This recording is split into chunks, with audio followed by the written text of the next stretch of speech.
Hello दोस्तों, आप सबका स्वागत है हमारे चैनल एम मोटिवेशन पर। आज हम थिंक एंड ग्रो रिच किताब के बारे में बताने जा रहे हैं। इस किताब के लेखक नेपोलियन हिल्स जी हैं। नेपोलियन हिल्स जी चाहते थे कि इस किताब को स्कूलों और कॉलेजों में पढ़ाया जाए, शिक्षा में इसे अच्छी तरीके से सिखाया जाए, ताकि जो लोग भी अमीर बनना चाहते हैं इस किताब में कई बातों को फॉलो करके वे अमीर बन सकें। यह पुस्तक ऐसे ही नहीं लिखा गया, बल्कि इसे लिखने के लिए करीब 500 अमीर लोगों के जीवन को अध्ययन किया गया और उनमें क्या कॉमन चीज़ें थी जिस वजह से वे बहुत अमीर बने।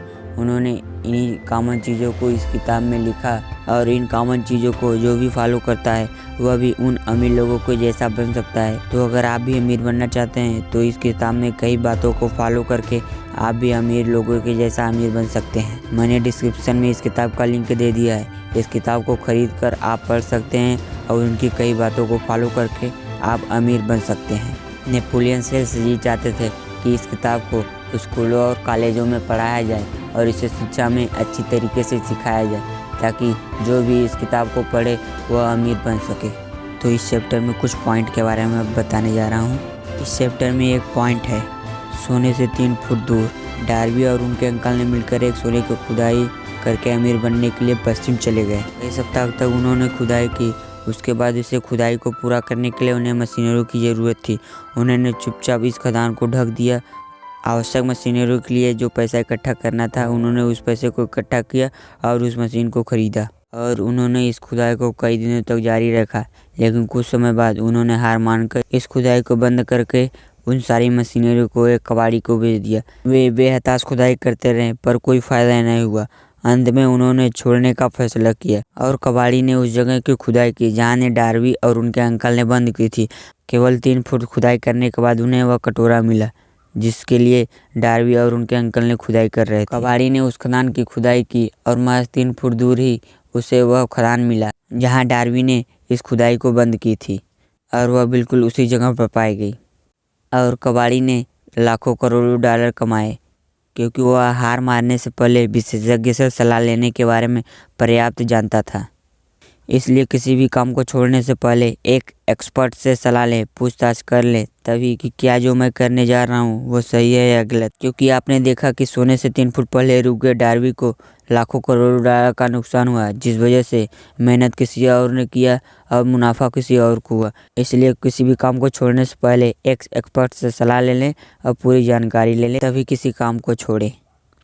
अब हम चलते हैं next point, chapter number 2, desire. किसी भी अचीवमेंट की शुरुआत एक ऐसी इच्छा से होती है जो हमेशा जल रही हो, जिसे बर्निंग डिजायर कहते हैं। इसमें आपको समझना होगा कि ज़्यादातर लोगों की डिजायर एक विश की तरह होते हैं, कि मतलब लोगों ने किसी को कुछ करते हुए देखा और उनके माइंड में आया कि मैं भी इसे करूँगा, लेकिन वे इसे करते ही नहीं, क्योंकि वे इसे करने के बारे में सोचते हैं और उन्हें पता ही नहीं होता कि उन्हें क्या करना है और वे कभी कर ही नहीं पाते। लेकिन एक और ही इच्छा होती है जिसे डिजायर कहते हैं, जिसके अंदर एक डिजायर होता है, एक बर्निंग डिजायर होता है जो हमेशा जलती रहती है। एक ऐसी इच्छा है जो आपको कुछ करने के लिए मजबूर करे और उन्हें पता होता है कि उन्हें क्या करना है और उनको पता होता है कि उन्हें क्या चाहिए और इसे पूरा करने के लिए वे पूरी तरह से तैयार होते हैं और इसे पूरा भी करते हैं और अपनी इच्छा को पूरा करने में सफल भी होते हैं। आपको इस उदाहरण से समझना होगा कि किसी ने सोचा मुझे एक कार चाहिए और उसमें से कुछ सोचते ही रह जाते हैं और कुछ समय बाद भूल भी जाते हैं। लेकिन कुछ होते हैं जो इन्हें सोचते हैं और वे अपनी इच्छा को और इसे पाने के रास्ते ढूंढते हैं और उसे पाते भी हैं। और किसी ने सोचा कि मुझे एक कार चाहिए और उसमें से कुछ केवल सोचते ही रह जाते हैं और कुछ समय बाद भूल भी जाते हैं। लेकिन कुछ होते हैं कि उन्हें सोचते हैं और वे अपनी इच्छा को और इसे पाने के रास्ते भी ढूंढते हैं और वे इसे पाते भी हैं। तो आपको समझना होगा, जब से आपके अंदर से कुछ करने की इच्छा नहीं होगी तब से आप कुछ पा नहीं सकते। एक ऐसी इच्छा जो आपको कुछ करने के लिए मजबूर करे, तभी आप कुछ पा सकते, अन्यथा कुछ आप पा भी नहीं सकेंगे। चैप्टर 4, आत्म सुझाव, ऑटो सजेशन। आत्म सुझाव एक मीडिया है, आपके अवचेतन मस्तिष्क को बड़ा प्रभावित करता है। आपको समझना होगा अवचेतन मस्तिष्क क्या है। अवचेतन मस्तिष्क की मतलब हमारी आदतें, वे काम जो हम बिना सोचे समझे करते हैं। जैसे जब कोई काम हमें नहीं आता है तो हम उसे पूरे ध्यान से सीखते हैं। जब हम सीख लेते हैं तो वह अपने आप होने लगता है। जैसे आदत करते हैं कि मतलब जब तक हमें कोई काम या चीज़ नहीं आती तो हम अपने कॉन्शियस माइंड से करते हैं, और जब अपने आप होने लगे तो वह समय सबकॉन्शियस माइंड से होने लगता है।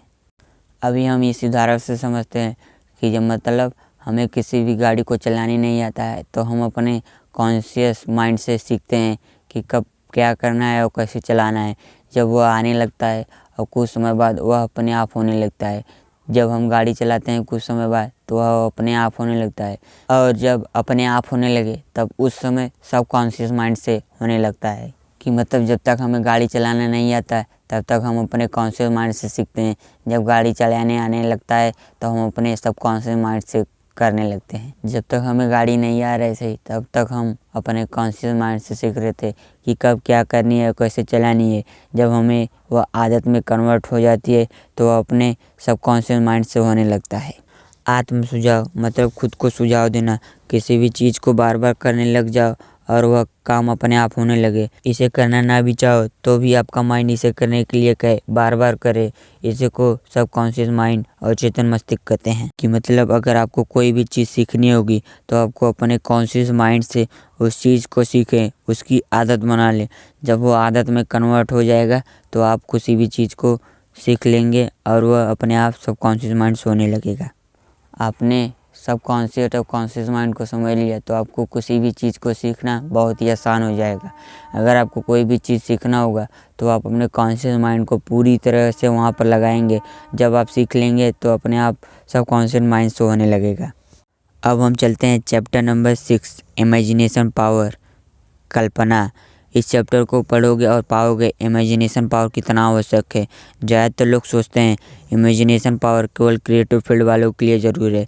मैं कहता नहीं, यह सब के लिए ज़रूरी है। क्योंकि आप अपने आसपास जो भी कुछ देख रहे हैं, सुई हो, मोबाइल हो, टीवी हो, कार हो, गाड़ी हो, हवाई जहाज, हालांकि ये भी जिस चीज़ में आप हमारी ये वीडियो देख रहे हो, चाहे मोबाइल हो, टीवी हो, यह भी चीज़ें एक इमेजिनेशन थी, एक कल्पना थी। लेकिन आज यह सब रियलिटी हुआ। लेकिन इसको रियलिटी बनाने के लिए न जाने कितने मेहनत किए जाते हैं और न जाने कितने काम किए जाते हैं। इसलिए इमेजिनेशन पावर बहुत ही आवश्यक है। चाहे आप किसी भी फील्ड में हो, टीचर हो, डॉक्टर हो, इंजीनियर हो, क्रिकेटर हो, एनी फील्ड, स्पोर्ट में कोई भी हो, आपको इमेजिनेशन पावर बहुत ही आवश्यक है। क्योंकि अगर आपको अमीर बनना है तो आपके पास इमेजिनेशन पावर बहुत ही आवश्यक है। आप मेरी वीडियो देख रहे हैं इसलिए क्योंकि कुछ सीख पाएँ और कुछ अच्छा कर पाएँ, अपने लाइफ में कुछ बड़ा कर पाएँ, पैसे कमा पाएँ, तो एक इमेजिनेशन है। इसको कल्पना बनाने के लिए आप मेरी वीडियो को देख रहे हैं, इसलिए इमेजिनेशन पावर बहुत ही आवश्यक है। तो अब हम चलते हैं चैप्टर नंबर 8, डिसीजन, निर्णय। इस चैप्टर में बताया गया है कि 25,000 से अधिक पुरुषों और महिलाओं के सटीक विश्लेषण ने खुलासा किया कि निर्णय की कमी 30 विफलता की सूची उन्होंने बनाई, और इस 30 विफलता की सूची में निर्णय, डिसीजन सबसे ऊपर था। हम सब की आदतें हो गई हैं टालना। हम सब अपने कामों को टालते रहते हैं। अरे कल कर लेंगे, अरे कल कर लेंगे, बाद में कर लेंगे। क्योंकि आपको समझना होगा कि लाइफ एक डिसीजन है।